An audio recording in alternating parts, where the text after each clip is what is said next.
तो सर लगातार आप भी दौरे कर रहे हैं चुनाव प्रचार के लिए, क्या माहौल आपको दिख रहा है? मेरे ख्याल में मैं नहीं, लोग ही बता रहे हैं, सब सामने देख रहे हैं। मीडिया की नजर से कोई बच सकता है क्या? जब इतनी बड़ी भीड़ देख रहे हैं, 1000 आदमी खड़ा है गाँव में। हम इस गाँव में मेरे ख्याल में 3000 वोट है। कितने वोट है? 2400 जी। हाँ, जहाँ 2500 वोट और उस गांव में 1000 की संख्या खड़ी हो तो फिर लोगों का जोश देख लो ना जी। इतनी लेडीज होगी, पूरा गांव सामने खड़ा है, पूरा गांव हर बात करने। तो आदमी जब नया कैंडिडेट आता है ना, एंटी इनकम्बेंसी फैक्टर होता है, उसको लोग पैर नहीं लगने देते। कहते हैं तैने ये नहीं करा, वो नहीं करा। एक आदमी भी सवाल नहीं करा, कहता है भाई बहुत जो मैं कर रहा हूँ ये करा, मानते अगर सारे। और पिछले 5 साल में आप पूरे विधायक रहे, सरकार में मंत्री रहे, किस तरह की उपलब्धि आपकी रही?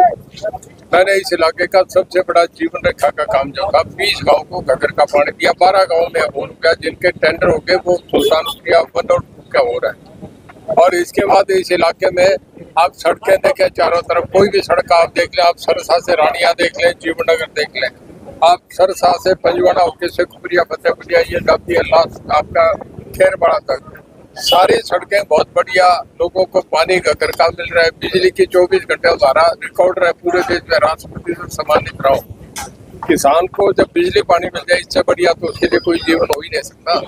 तो साहब 19 में घगर का पानी मिला, 2019 में, 2024 में यमुना का पानी की बात कर रहे हैं आप। यमुना का पानी मिल पाएगा इस इलाके को? देखिए, स्टेट गवर्नमेंट का जो रेन वाटर पानी होता है उनको गवर्नमेंट कहीं भी निकाल सकती है। उसे फ्लड से बचाने के लिए प्रायोरिटी होती है, उसके लिए सरकार कहीं से कहीं कर सकती है। तो ये पानी जैसे पिछली बार हमने राजस्थान कैनाल में 8000 क्यूसेक पानी डाल दिया था, खाली थे, उसका सदुपयोग किया। तो अगर पब्लिक के हित में कोई फैसला करना है उसमें कोई मना करता है।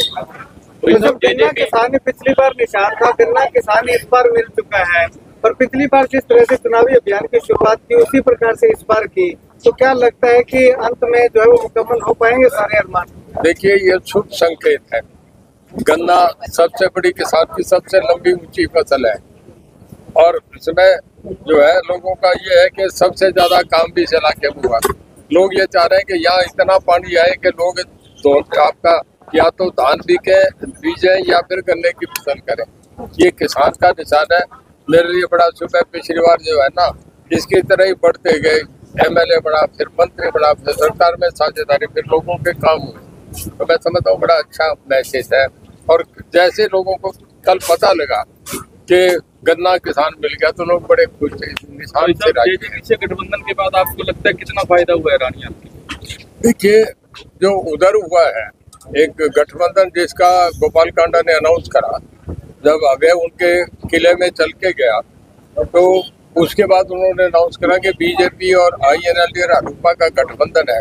मुझे ये पता है कि पिछली बार सरसा जिले में भी हमें किसान आंदोलन का बड़ा विरोध सहना पड़ा, और लोग गांव में, मैं जब विशाल लोकसभा लड़ा तब भी गांव में सवाल पूछते थे कि आपने वो दिल्ली क्यों नहीं जाने दिया है।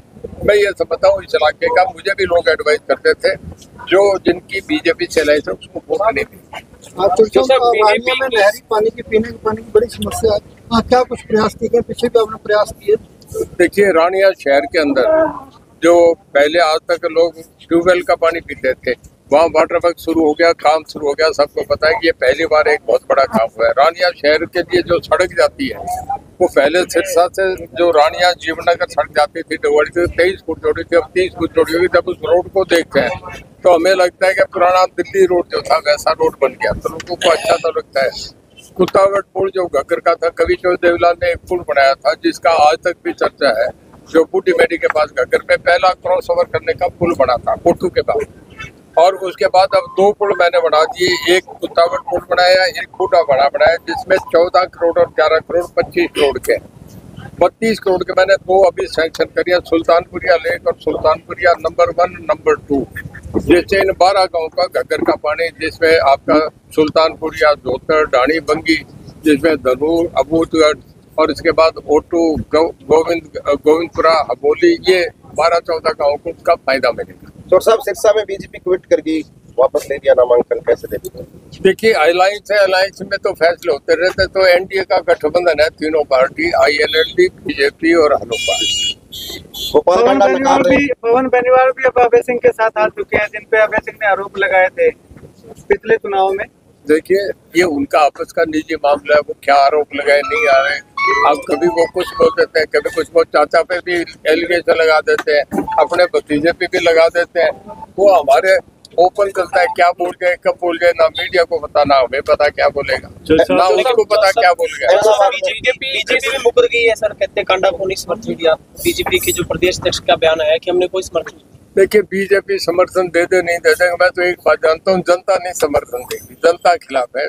जनता इस अलायंस जो सरसा में हुआ इसके बहुत खिलाफ है, कोई सीट भी नहीं है कि 5 साल।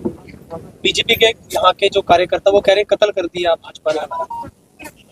हो सकता है वो उन्होंने कर दिया, मैं तो ऐसी भाषा में कहूँगा नहीं, किसी के निजी कमेंट्स पे कोई कमेंट नहीं करूंगा, मैं तो पॉलिटिकली बात कहूंगा। कोई तो सब राजनीति के आप बड़े खिलाड़ी रहे हैं, हालांकि आप भी बीजेपी सरकार में मंत्री थे, बीजेपी भी ज्वाइन भी की। आपको क्या लगता है कि इस विधानसभा चुनाव में बीजेपी कौन सी रणनीति के तहत चुनाव लड़ रही है?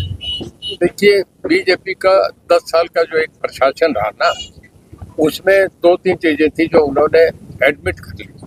एक तो ये था कि सरपंचों का ये जो फैसला किया गया था 5 लाख का, वो फैसला गलत था, जिसको बाद में माना और फिर चीफ मिनिस्टर बुला के बारी बारी, एक बार नहीं 3 बार सरपंच को बुला के नहीं 20 अच्छे नहीं होते, 21 देता हूँ। ये बैकफुट पे जाने का बात था। एक जो फैमिली आईडी का था, हम आपस में बैठते थे, कैबिनेट मिनिस्टर थे, सब बातें होती थी। फैमिली आईडी का बहुत हुआ, जिस बच्चे ने अपने घर में बेटी की शादी करनी थी वो जमीन नहीं बेच सकता था, इतने डॉक्यूमेंट्स इतने पेपर्स का मामला आ गया। जिसने हॉस्पिटल में जाना था, इलाज कराना था, उसे 50,000 रुपये चाहिए था, वो जमीन नहीं बेच सकता था, कोई प्लॉट नहीं बेच सकता था, रजिस्ट्रियाँ बंद हो गई थी। ये ऐसी दिक्कतें आई जिससे आम जनता खिलाफ। और आज मैं समझता हूँ ये माहौल की वजह से है कि बीजेपी 15-17 सीटों पे आ गई। रानी हल्के की बात की जाए तो आपके पोते अर्जुन चौटाला आपके सामने चुनाव लड़ रहे आए हैं, जैसे शिषपाल कंबोज है, सर्वमित्र कंबोज कांग्रेस से हैं, क्या समीकरण देखते हैं आप? प्रजातंत्र है, हर आदमी को लड़ने का, अपना चुनाव करने का, लड़ने का अधिकार। मैंने बताया ना, समीकरण वहाँ थे ना, फाइट कांग्रेस में और रणजीत सिंह में रही थी जब ये 4 लोकसभा लड़े थे। मैं आज भी मानता हूँ कि यह फाइट जो रहेगी वो कांग्रेस में और मेरे में रहेगी, दूसरी पार्टी बीच में ना बीजेपी है ना ये है। आपने इलाहाबाद में कांग्रेस का समर्थन किया, अपने भरत सिंह का समर्थन किया है, तो क्या वहाँ आप जाएंगे, मीटिंग वगैरह भी लेंगे? देखिए, अगर जरूरत पड़ी तो जाऊंगा, जब समर्थन कर दिया तो समर्थन के लिए आदमी कुछ भी कर सकता है, तो कोई फैसला है ही नहीं, तब करूंगा। इधर मैं जब दिग्विजय का कर दिया, मैं इंडिपेंडेंट हूँ, मैं मेरे लोग साथ हैं, मुझे किसी की परवाह थोड़ी है, मैं किसी का पार्टी का डिसिप्लिन थोड़ा ही तोड़ा। जब इंडिपेंडेंट तो कहीं भी तो मैं मेरा निर्णय कहीं लेके जा सकता हूँ, किसी की मदद पे जा सकता हूँ। डबवाली और इलाहाबाद में आपने कांग्रेस को सपोर्ट किया है, बीजेपी को, क्या कालांवाली और सिरसा में भी कोई ऐसे समीकरण बन सकते हैं कि आपका? देखिए, जब कोई फैसला होगा तो बता दूंगा, मैंने बताया ना, सबको खुला बताया, कोई इसमें छुपा के। जब फैसला तो खुले ओपन बताए जाते हैं, जब होगा मैं कर दूंगा।